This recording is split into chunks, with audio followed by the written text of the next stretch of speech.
Okay, our next speaker is David Sklar.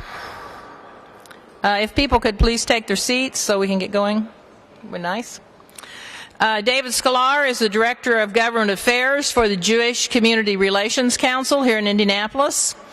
I got to know David very well because of a coalition here in town called Health Access and Privacy Alliance, or HAPA, which includes many organizations here in town.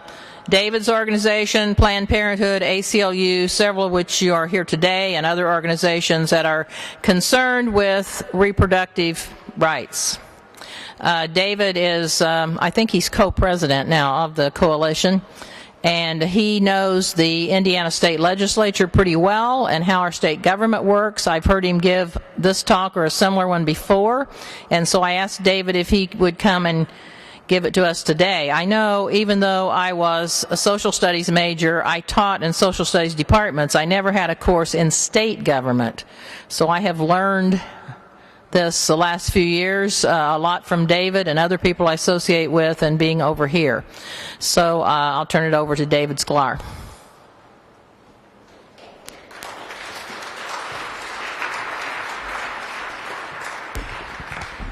Thank you, everybody. It's great to be here. I am much more of a conversationalist than a lecturer. I'm not nearly as polished as our previous speakers, Ron and Barry. So I think the best way for me to sort of work this is, as you have questions, as I go through the PowerPoint and some of these discussions, is to just sort of raise your hand or stand up or throw something at me to get my attention. And we'll just ask questions sort of on the fly, because obviously you'll maybe think of things as we're running through the conversation. So as Reba said, my name is David Sklar. I'm with the Indianapolis Jewish Community. Is it too far away? Ah, there we go. Okay, thank you. I'm with the Indianapolis Jewish Community Relations Council. We are a organization that's been in existence here in Indianapolis since 1942. Our board of directors is made up of representatives of almost every synagogue and Jewish membership organization here in the city. And you may ask yourself, what are we doing here, talking with CFI? We have always been very strong advocates of the separation of church and state. Obviously, we are a religious community and a religious organization, and our religious beliefs, help influence the public policy stances that we take here in this building. But we have always obviously been a minority religious community, and more often than not, we have been on the wrong side of religious majorities.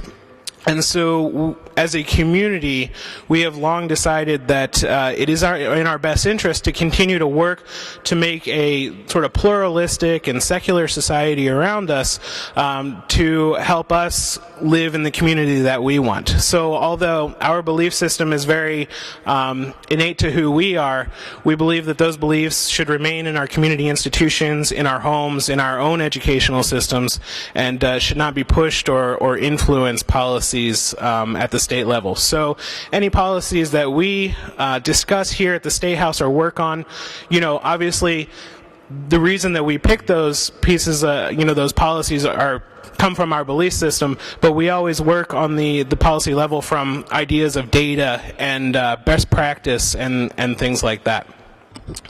Okay, well, let's go ahead and just get started. Like Reba said, this is a little bit more technical. I think the goal of having you all here today is to get you more active, if you're not already, in the public policy process here at the state.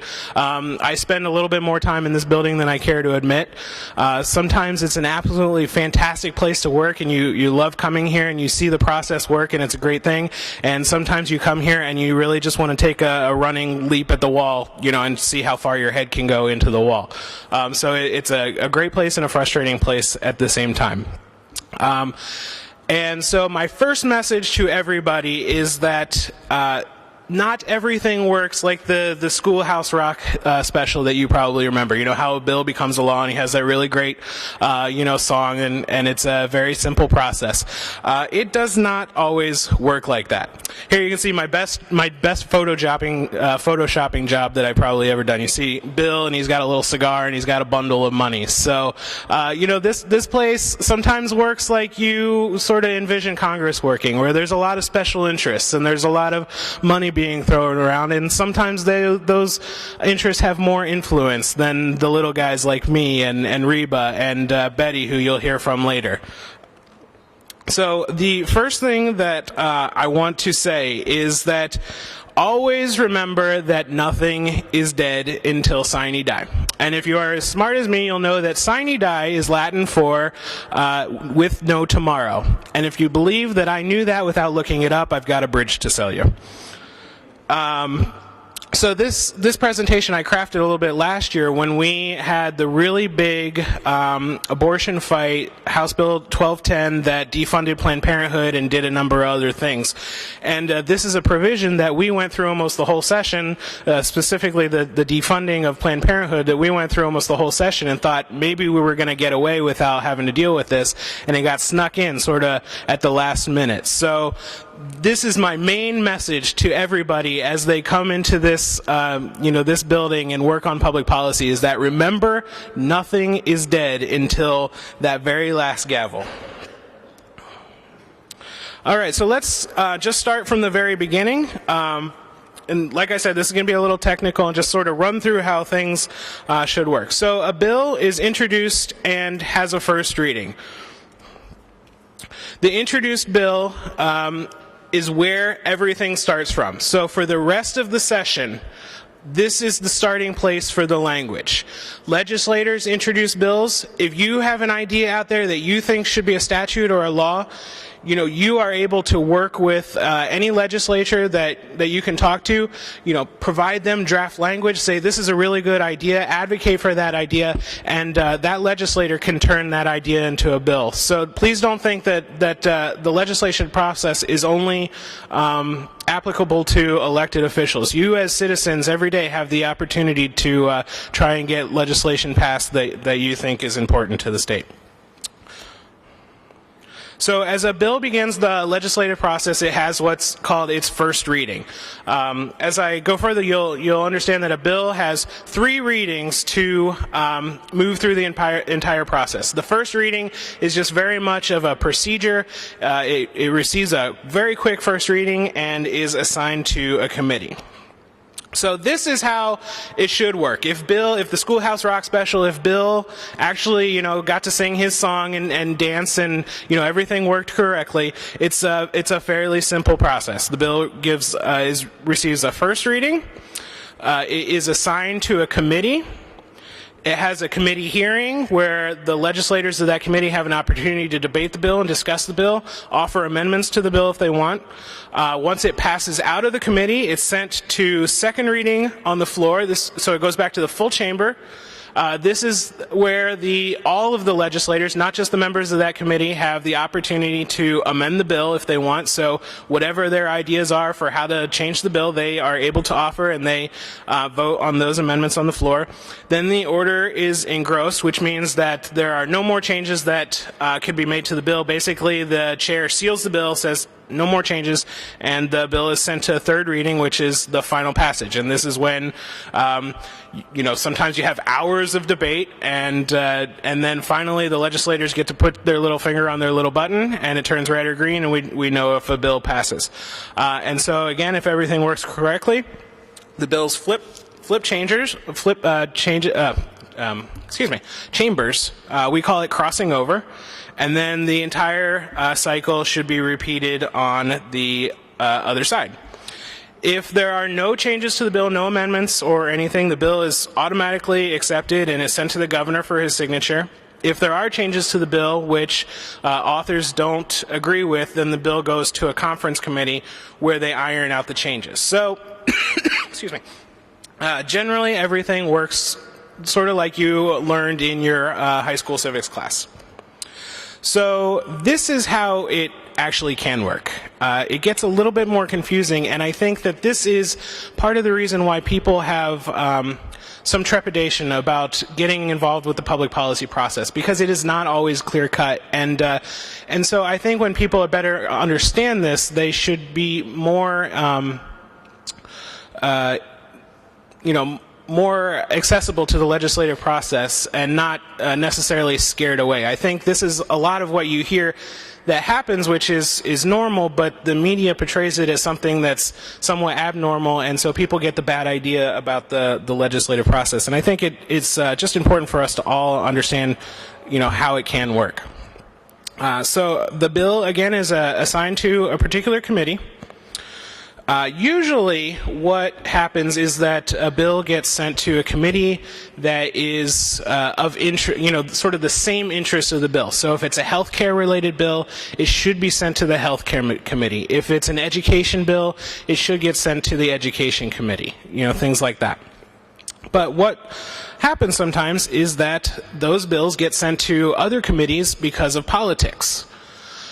So in the last couple of years, we have seen a number of the reproductive rights related bills sent to committees that are much more conservative by their members.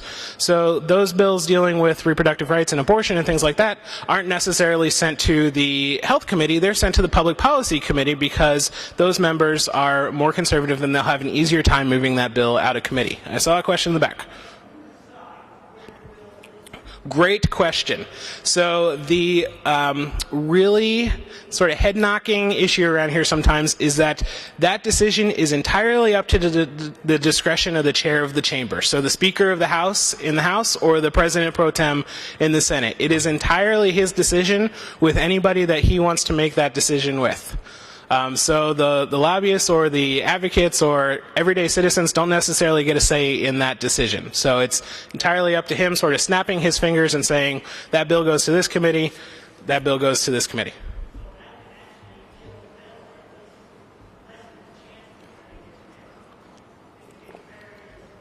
Absolutely, and this happens on a regular basis. One committee in particular, each chamber has a committee called Rules and Legislative Procedures. Usually the only time that this committee is utilized is at the end of a session when time is running out and they aren't able to follow normal timelines anymore, and so they have to suspend the rules for bills. This happens like usually the last day of the session when the clock is about to hit midnight and it's 11:55 and they don't have time to do everything they need. They suspend the rules and say, okay, we'll pass it right away.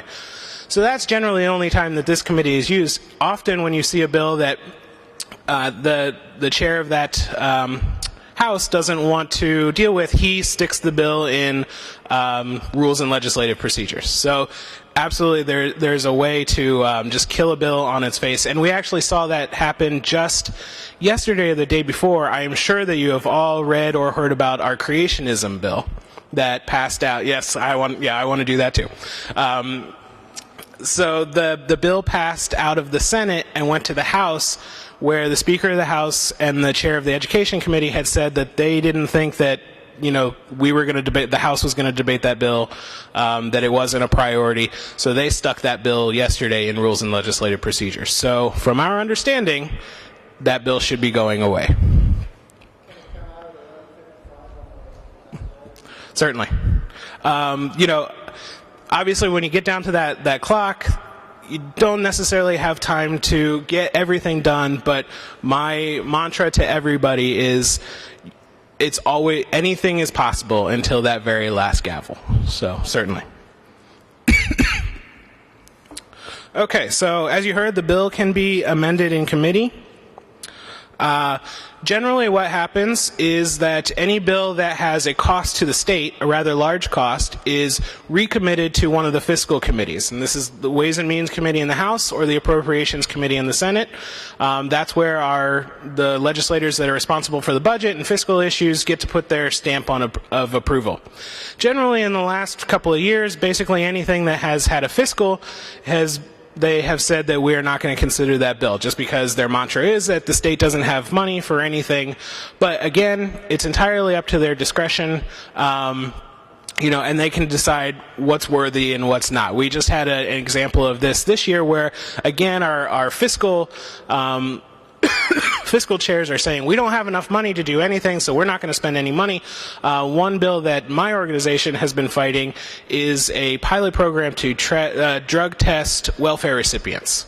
We think that this is just bad public policy. It's going to cost a lot of money. There's not going to be any savings, and it's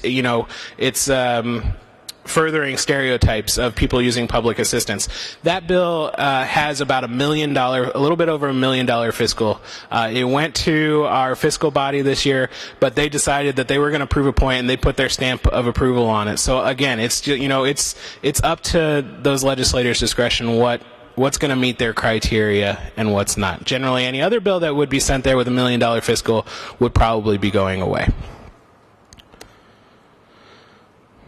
Again, going back to the sort of mantra of it's at the chair's discretion, this also applies in the committee process.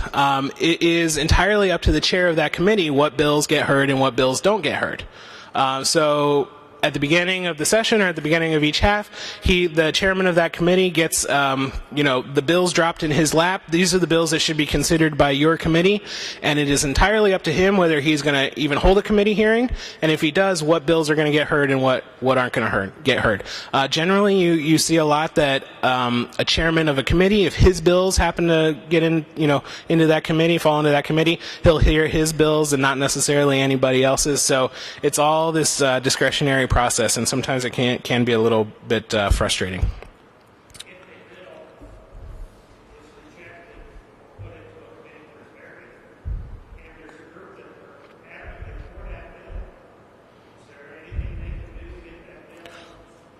Yes, and if you will, I will get to that question in just a minute. Did I see another hand? Okay.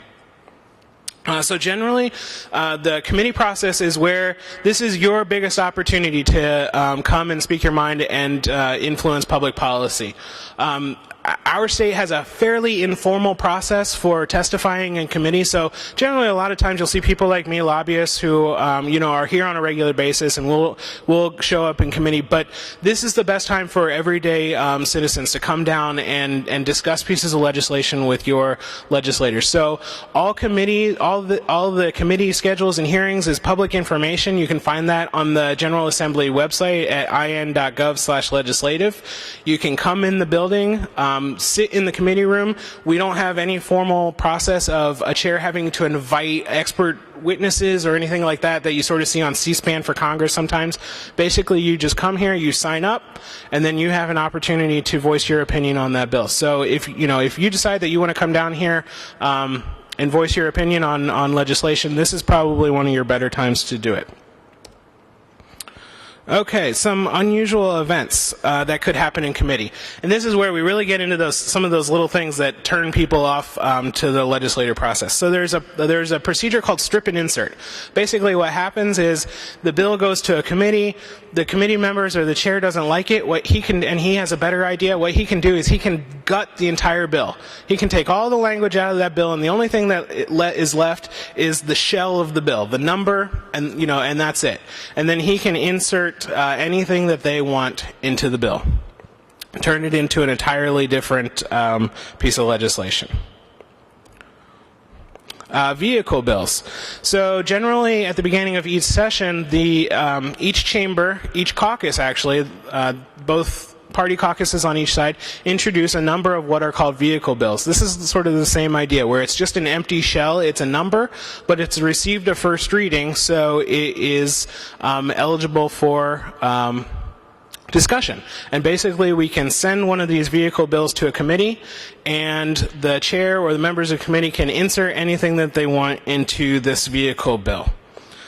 Generally, you do not know what's going to go into one of these vehicle bills until you are sitting in the committee room and the chair says, here is my amendment for this vehicle bill, and then you finally learn what's in it. It's rather frustrating, especially for people who are here regularly in the halls, to know that there's a vehicle bill in a committee and you don't know what's going into it.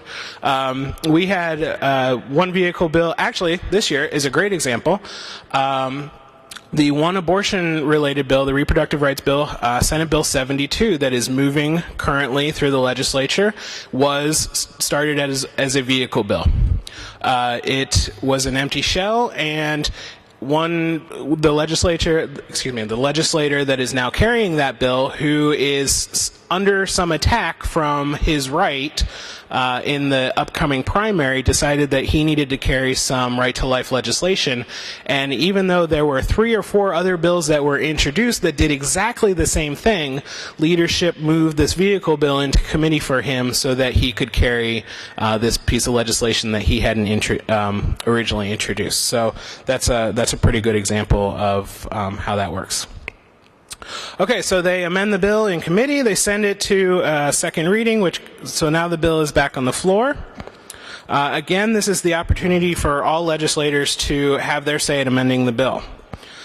Second reading amendments are filed ahead of time, so it's a little different process than the committee hearing. Generally, they should be filed at least 2 hours before the floor session, and so you should generally get a chance to see what is there and sort of see what's coming up for floor debate. Just because an amendment is filed doesn't necessarily mean it's going to be debated. A lot of times legislators just file things and they don't get around to that piece of discussion, or somebody else offers a similar amendment and then they don't need to anymore. So just because it's filed doesn't mean it's automatically going to be discussed. And it is possible to do that same strip and insert procedure on the floor of the chamber. Yep.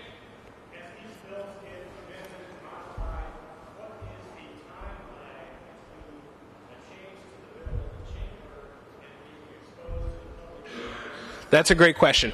Generally, it's pretty good. The General Assembly website on the state site usually is updated within a couple of hours.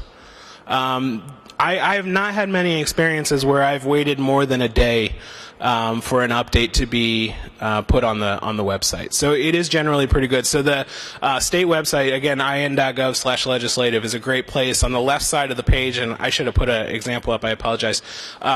Basically, there's a place where it says overview of bills, and you can go to any bill number. What that will look like is basically almost like a word outline. It'll start with the introduced bill, and then it'll keep moving down the process, sort of the bill as it came out of committee, the bill as it is on the floor, and then finally sort of they call it the latest printing. And that should be the most up-to-date copy.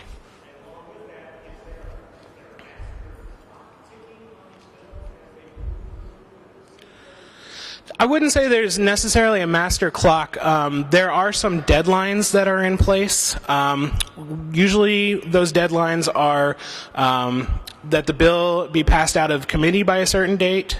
Then there is a second reading deadline, and then there is a third reading deadline. So for this half, we're now in the second half of our current session. The committee deadline, I believe, is March 1st or 2nd. So generally, any bill that is going to continue the process should be passed out of committee by March 1st or 2nd.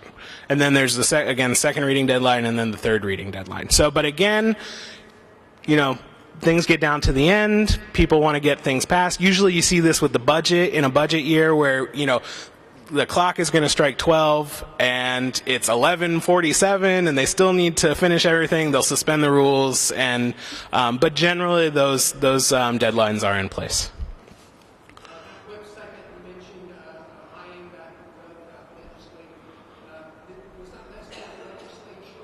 Legislative, IVE, yeah. But it's /legislative. But if you go just to the main site, in.gov, there's also, it'll say, take me to the legislature website. So if you don't want to put in the legislative, just go to the main site, in.gov, and you can get there. Is there a question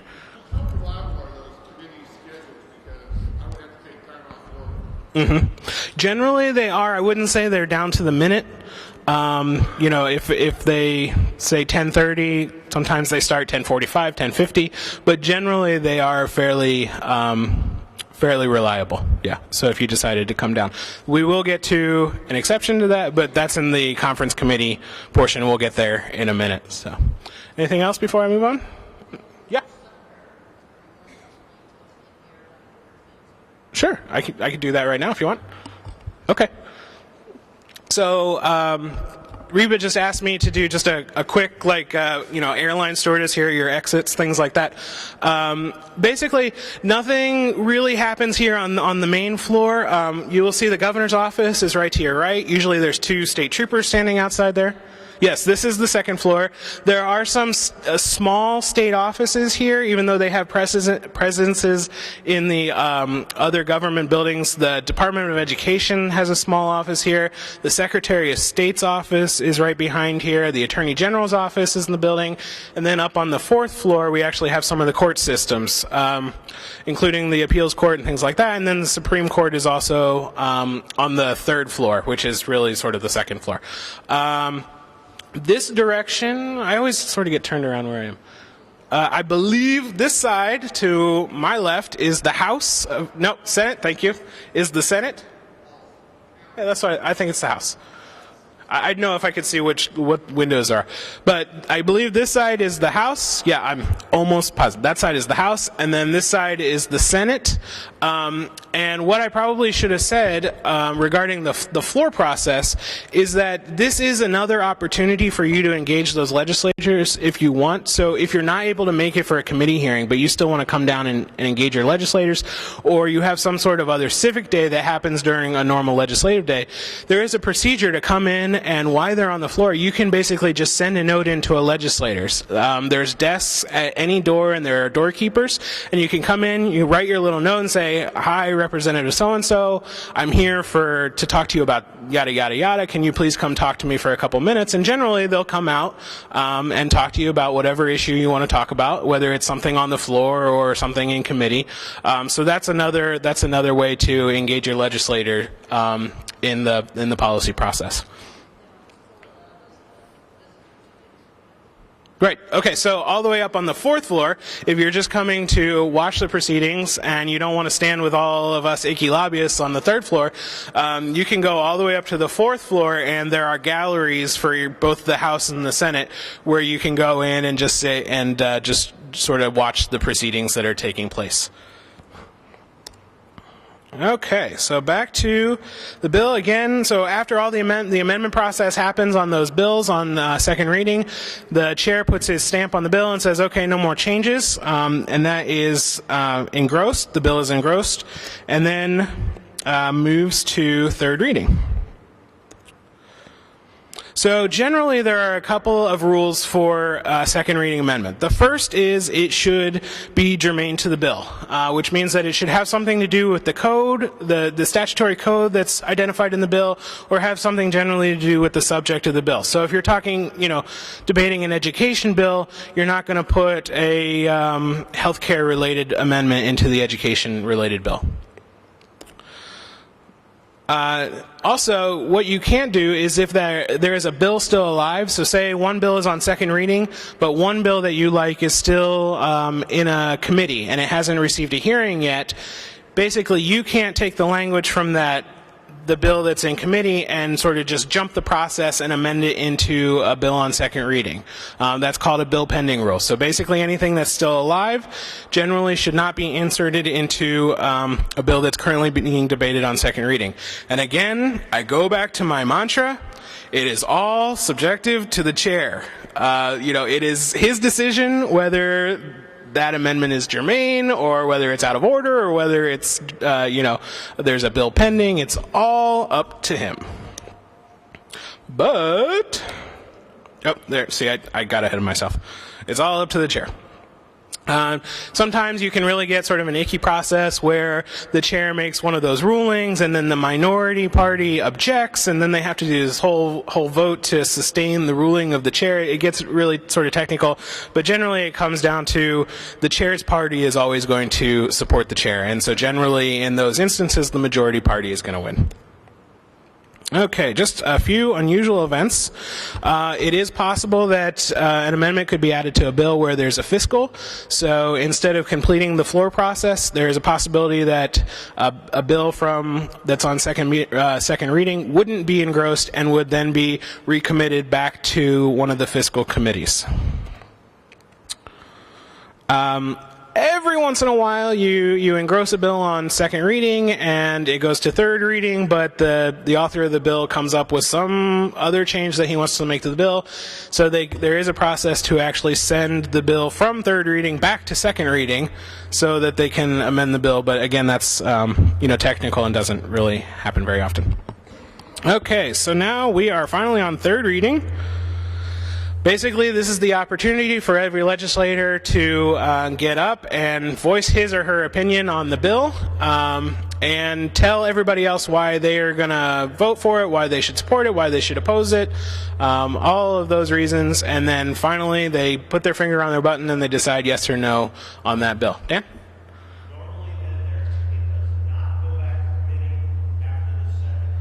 Normally not. Only if there's some sort of fiscal cost associated with a second reading amendment, it'll just go from second straight to third. Every once in a while, they'll add something that has a cost to it, and so it goes back off the floor to the committee and then comes back for the whole second and third reading process again. Sometimes the third reading process can get a little frustrating. I would honestly say, and again, I'm not trying to sort of dissuade anybody from getting involved in this process. But there are, I would say, a majority of votes where people come into the chamber and they have already decided how they are going to vote and how they're not going to vote. And no amount of time of legislators getting up and speaking on a bill, why they should oppose, why they should, is going to really persuade anybody else to change their mind. And so sometimes, we have 3 hours of debate on a bill. For instance, the right to work was a very divisive bill that passed a couple of weeks ago, and we had just had hours and sort of hours of debate on that bill. And generally, it wasn't going to change anybody's mind. And so, finally they're done, and everybody votes sort of exactly the way that we knew they were going to vote. So sometimes the third reading process can just get a little frustrating, listening to all the rhetoric and everybody's opinion when we know that it's really not going to change how individual legislators are going to vote. Okay, so passage of a bill, basically, the constitutional sort of majority of 50+1 passes a bill. If the bill fails for a lack of majority, the author does have an opportunity to have that bill go back up again for another vote. So and this includes a tie, if it's 50-50, then that bill doesn't pass because there's not a constitutional majority, but they do have another opportunity to bring that up and persuade some people. We saw a case of this. One case that I saw was about 3 or 4 years ago. We were dealing with the pharmacist refusal clause for providing birth control and things like that, and we actually tied that vote up. The first time it was up at 28-28 in the House, and then they were able to bring it back, and they turned somebody's opinion, or they changed their mind, and they were able to pass it the next time that it came up. So. Yep. Yeah, they do have one opportunity to bring it back. Mm-hmm. Okay, so we will envision that our bill, our rhetorical bill here has passed out of both chambers.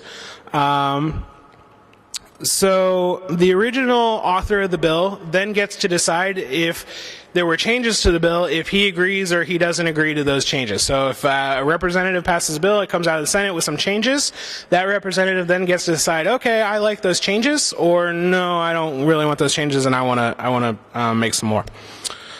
So if he likes those changes, basically all he does is he says, I concur to those changes in that bill, and then it immediately moves to the governor for his signature. If,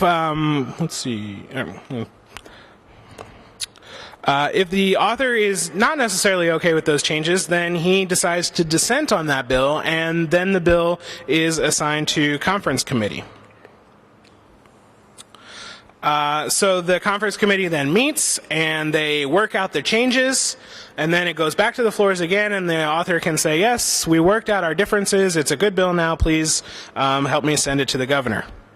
So conference committees is sort of the joke is this is where it all happens. We have 98% of our session go by, and then the last 2% is the conference committee, and then this is where those big time lobbyists, they really earn their money. This is sort of where it all happens. The conference committee is made up of 4 voting members. So 2 from the House, 2 from the Senate. Usually, the process starts where it is 1 member of each caucus. So 1 Senate Democrat, 1 Senate Republican, 1 House Democrat, 1 House Republican.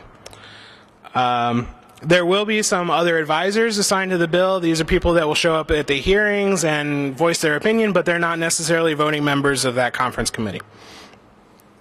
Once those changes are agreed to, members will sign what's called the conference committee report, which is basically a piece of paper saying, okay, we now agree on the bill, and please vote for it.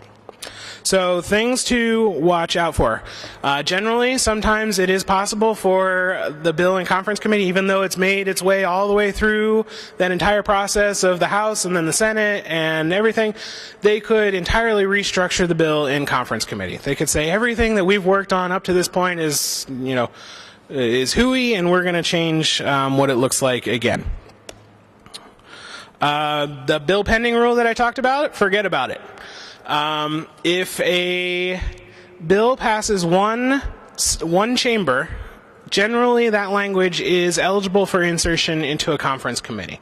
So even, if a bill came out of the House and then it just languished in committee in the Senate and it didn't meet the committee deadline, and so for all intents and purposes that bill should be dead, that language is still sort of alive because it passed 1 chamber, and they could introduce that into another bill. This happens a lot in the budget. The budget bill at the end of every fiscal year usually becomes a vehicle for anything you can think of that people weren't able to get done in other places. Way in the back.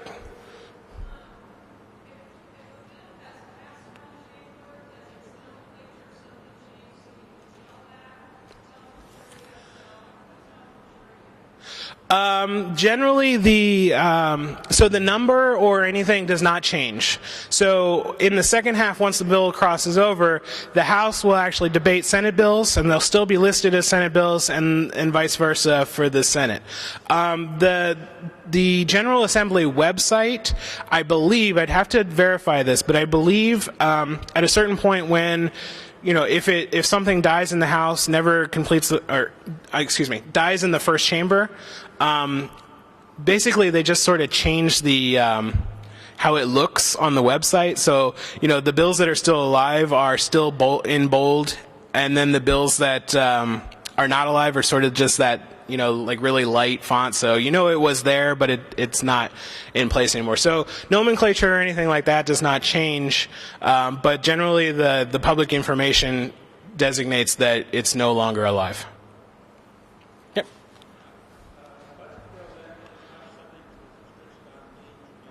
Well, the thing here is that the budget bill contains just about anything you can think of. From healthcare to social services, education, things like that. So it's very hard to sort of make that germaneness claim, because the budget is almost germane to every issue that we talk about here. Right. So yeah, sometimes entire pieces of language are put into the budget bill that have no fiscal intent or anything like that. A great example of this that happened last year, and I see my friend Vic here, who worked a lot on the school voucher program, was that there was a fix that they needed right towards the end of the legislature. They realized, and I forget exactly what it was, but they needed to make some sort of fix to the legislation, but it had already passed third reading, and so they took that fix, and instead of attaching it to the original voucher-related bill, they just stuck it in the budget. So basically got the same thing, just put it in a different place. So. Okay, we did the language. So again, you'll sort of see this happen where a legislator gets their bill out of the first chamber, doesn't want it to die, and tries to insert that entire bill into the conference committee report for another bill. Okay, so although I stated that generally as the process starts, it is 1 member from each caucus that is assigned as conferees on that bill. There is nothing in statute that says that that has to remain during the entire process. There's nothing that says that it has to be one member of each party. So generally, it just has to be 4 voting members. And so somewhere along the line, it is possible that a conferee can be removed, and another person who will sign that conference committee report will be put in place. And you see this happen a lot on the budget, basically every year on the budget. It starts out as one member of each caucus, but generally one person won't sign it, and so they remove that person and put in somebody else that will. And usually it's sort of a running joke around here, on the budget, especially last year, where now that we are entirely Republican controlled, they did put the ranking minority member of the Ways and Means, the House Fiscal Committee on the budget, but it was sort of a joke of like, okay, we were creating a pool of how long it was going to take before he was removed, and they put another Republican on the conference committee report. So, okay, so finally we get to a bill, passes everything, the changes are worked out, and the bill passes, and it's sent to the governor. The governor has 10 days to sign the bill into law, but whereas you might have learned in your high school civics class, the president has 10 days to sign that bill, or basically what happens is called a pocket veto. We actually have the exact opposite. We have a pocket signing. So basically the governor can stick that bill into a drawer for 10 days, and if he doesn't sign it, it still becomes law. We were sort of curious whether he would do this last year on House Bill 1210, the abortion-related and the Planned Parenthood funding bill last year, because there was still a lot of talk of whether he was going to run for vice president and if this is something that he really wanted to do or not. So we were sort of curious if he was going to sort of say okay to this bill but not sign it himself. Okay, finally, the effective date of legislation. So generally, most legislation goes into effect July, the following July after it's passed. So if it passes here in March or April, generally it goes into effect a few months later on July 1st.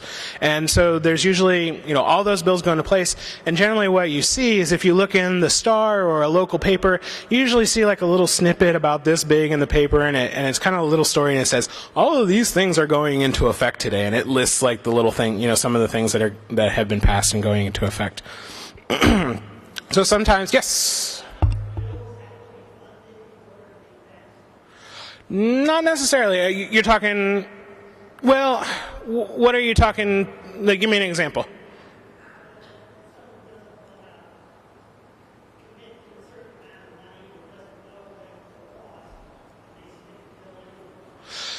Generally, I'd say we're a little bit different here than in Congress, where, sometimes Congress passes sort of an unfunded mandate to the states to say, you have to do this, but we're not really going to give you any money to do it.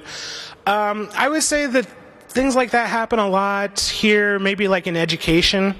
Where the state says a school district has to report something or, instituted a specific program or something like that, but then it leaves the school district to pay for it.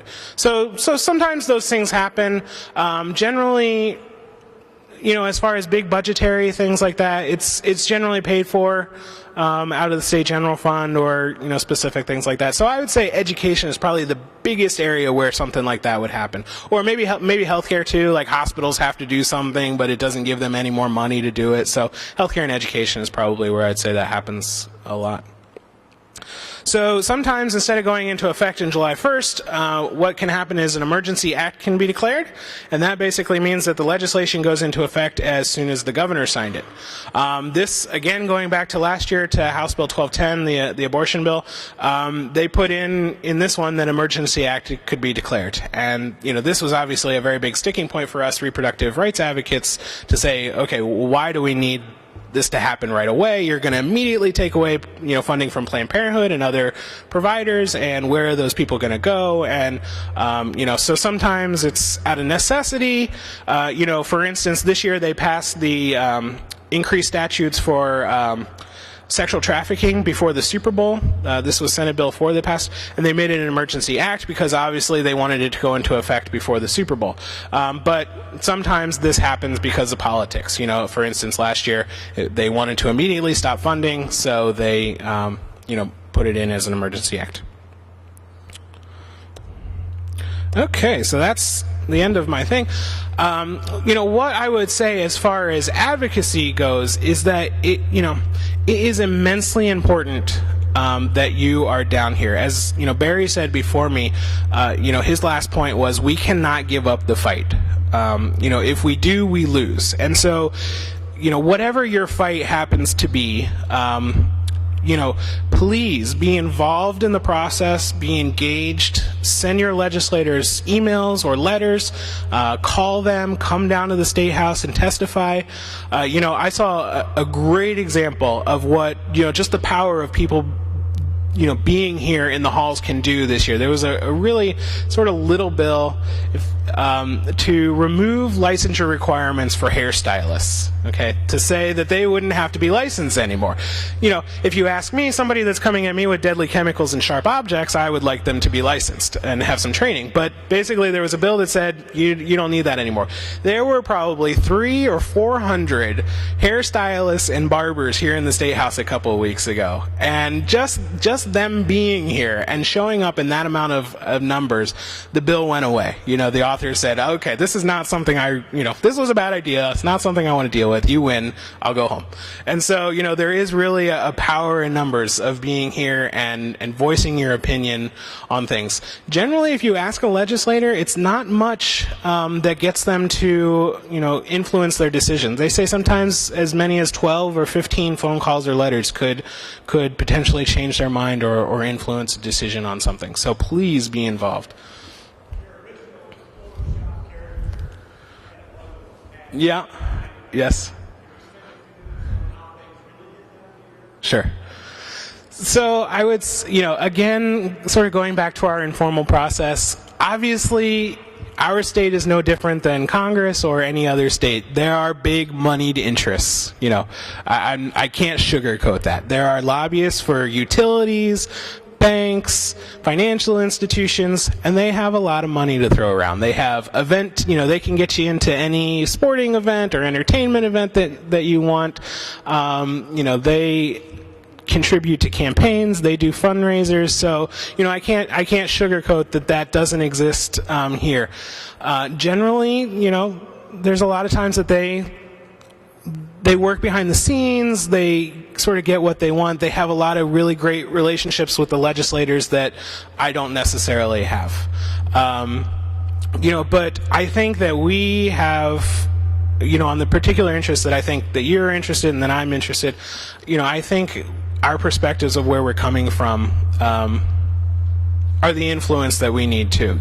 There are a lot of legislators here that their decisions are based on their religious morals or their internal beliefs or things like that. And so if you're able to make a case to them that meets some of their own beliefs and judgments, then you have a role to play too. So it happens, but I think that's where I think that's where I go back to sort of the power in numbers. Where they are able to influence through some money and things like that, we could potentially influence through the power of numbers. Okay.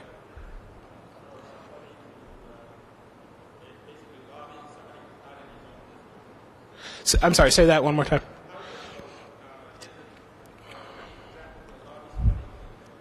That's a great question. So, the question is basically what is the worth of trying to lobby a legislator that's not particularly your legislator, or if you don't live in his or her district? I would say that legislators are definitely more inclined to listen to people in their own districts.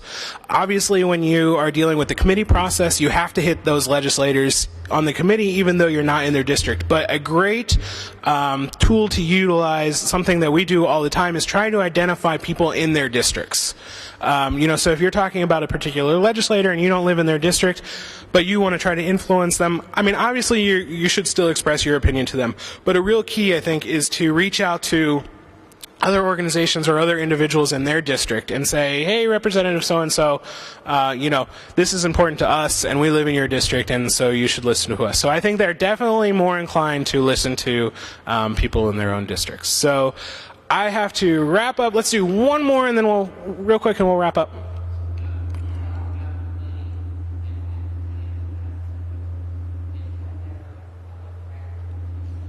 Yeah, so we do have some fairly strict lobbying requirements, and they were in fact increased a couple of years ago.